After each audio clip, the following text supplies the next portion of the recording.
around the world.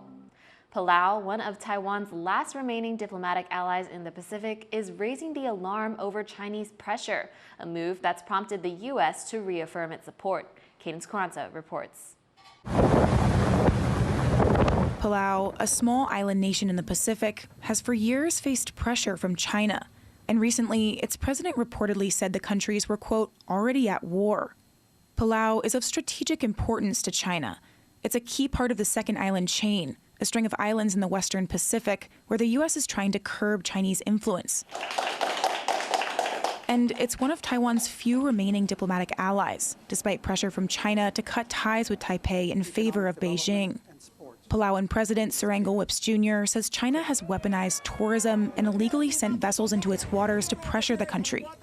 And he believes a pattern of organized crime involving Chinese nationals may be part of China's attempts to intimidate the country. We definitely see an uptick in organized crime coming into Palau, whether it's the online gaming operations. We've had a record number of drug busts at the airport of Chinese nationals bringing in drugs. These are all issues, I think, that help weaken us as a nation.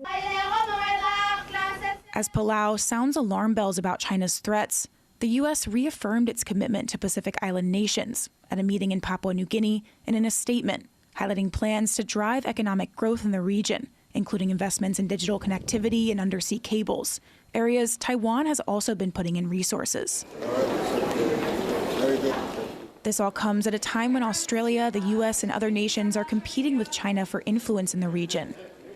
In recent years, several of Taiwan's former allies in the Pacific have switched diplomatic recognition to China. And reports emerged that Beijing played a part in the Solomon Islands' decision to exclude Taiwan and other partners from this year's Pacific Islands Forum. But there's also some signs of resistance. Fellow Pacific Island nation Papua New Guinea and Australia agreeing on the text of a mutual defense treaty that aims to cut Beijing's influence. This is in the interests of Papua New Guinea and in the interests of Australia. And that is why this is a historic move forward. We, of course, cooperate all of the time across the board. What this does is formalise what I think is a common sense position, resulting from our history and resulting from our geography. China has yet to respond to Whip's statement about war, and the impact on relations with both sides is still uncertain. But it is clear that Palau and other Pacific Island nations remain an area of interest for major countries vying for power in the region. Dolphine Chen and Cadence Carranza for TaiwanPlus. China and the Philippines are accusing each other of aggression after a clash Tuesday near a disputed feature in the South China Sea. China says it's turning part of the Scarborough Shoal into a nature preserve, but the Philippines claims an international court ruling shows China has no right to the island. John Ventriest has the latest.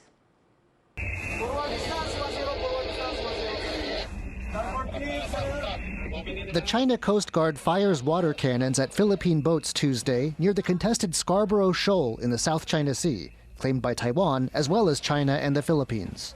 Beijing and Manila have accused each other of aggression, with China saying a Philippine vessel rammed one of its boats, and the Philippines saying the boats China damaged were on a humanitarian mission to help fishers in the area. The conflict over the shoal goes back decades, but it's heated up in the last week as China moves to turn it into a nature reserve. Some outside China doubt Beijing's ecological motives, seeing the move instead as an attempt to cement China's People's Liberation Army, or PLA's, control over the South China Sea, a vital global trade route rich in fish and other resources. And immediately I heard, based on the report I read, the People's Liberation Army's Navy immediately announced a live fire exercise on what's supposed to be a nature reserve. In China's view, the presence of Philippine boats near the shoal, which it calls Huangyan Island, was a provocation. It's effectively controlled the shoal since 2012. 黄岩岛是中国的固有领土。菲律宾派多艘公务船侵闯黄岩岛领海，严重侵犯中方主权和权益，严重破坏海上和平稳定。中方依法采取必要措施，维护自身领土主权和海洋权益，无可非议。But from the Philippine perspective, China has no right to the shoal. Though its rightful ownership has never been formally determined, an international court rejected China's claims to it in 2016.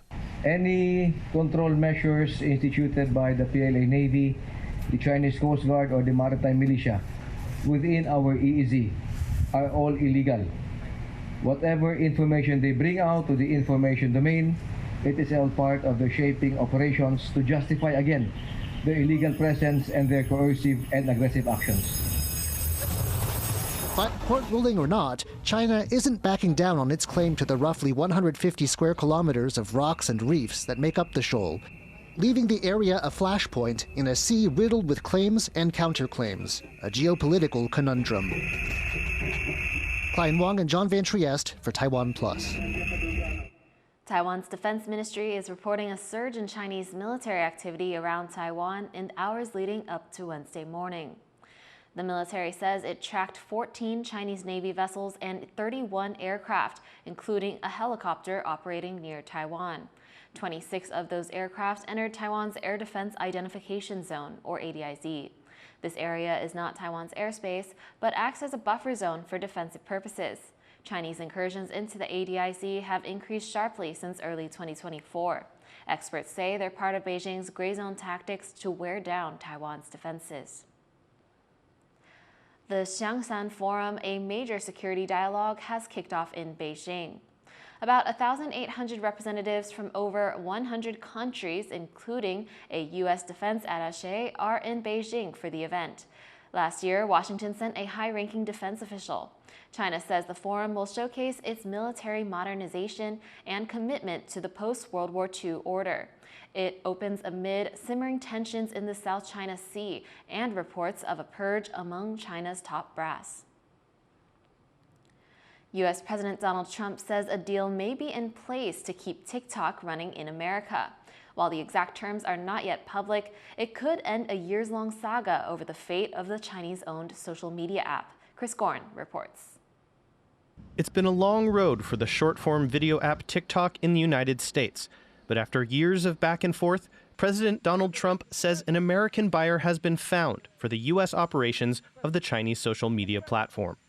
We have a deal on TikTok. I've reached a deal with China. I'm going to speak to President Xi on Friday to confirm everything up. We made a very good trade deal, and I hope good for both countries, but a very different deal than they've made in the past. Trump's comments come after days of talks between U.S. and Chinese officials in Madrid, where a framework deal was also acknowledged by the Chinese side. Reports suggest an investor group led by U.S. tech company Oracle, along with Silver Lake and Andreessen Horowitz, could hold about 80%, with TikTok owner ByteDance retaining roughly 20%.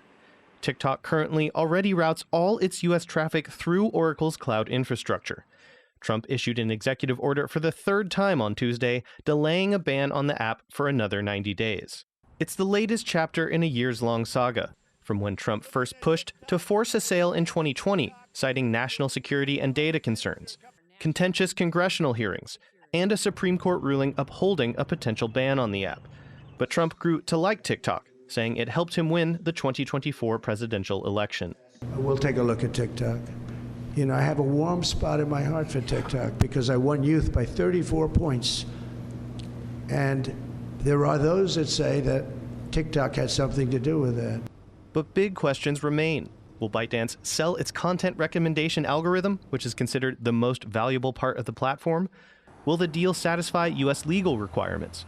China says it will review TikTok's technology exports and intellectual property licensing, but full details of the agreement have not been officially released. And it's the fine print that may determine what lies ahead for the Chinese app. Chris Ma and Chris Gorin for TaiwanPlus. 3 of the U.S.'s biggest entertainment companies are taking a Chinese AI company to court, accusing it of copyright infringement. Disney, Universal Pictures, and Warner Bros. Discovery have filed a lawsuit in California against Shanghai-based Minimax. They say the company's app lets users type in prompts to make AI images and videos of copyrighted characters, such as Darth Vader from Star Wars or the Minions from Despicable Me.